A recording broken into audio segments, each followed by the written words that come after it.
பிடித்தாடி புலியூர் சிற்றம்பலத்தம் பெருமானை பெற்றாமன்றேன்னு சொல்லுகிறார் சுந்தரர் இதே ராகத்தில். ஏன் அப்படின்னு சொன்னால், அம்பலவான பெருமானை நம்ம தினந்தோறும் அவரை பாடிக்கிட்டே இருக்கணுமா, ஏதாவது ஒரு பதிகம் அவரை பார்த்து பாடிட்டே இருக்கணும், சொல்லணும்.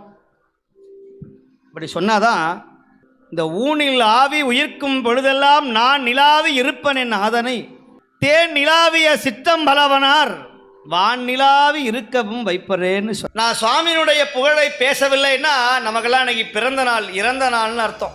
நம்ம இன்னும் பிறக்கவே இல்லைன்னு அர்த்தம்ங்கிறார். அப்போ பிறக்கவே இல்லைன்னா அதற்கு ஆப்போசிட்டான வேர்ட்ஸ் என்னன்னா இறந்த நாள்னு அர்த்தம். நமக்கு யாரோ ஒருத்தர் தவசம் பண்ணுறான்னு அர்த்தம், எங்கே இருந்தோ சிராத்தம் பண்ணுறான். அப்போ சுவாமியை இன்னைக்கு நடராஜர சிவபெருமானை மனதில் தியானம் செய்யாதவர்களுக்கு இன்னைக்கு பிறந்தநாள் கிடையாது, அந்த நாள் வேற நாள்னு சொல்கிறார். சுந்தரர் உடைச்சு பேசுகிறார் எங்க கொடுமுடியில்.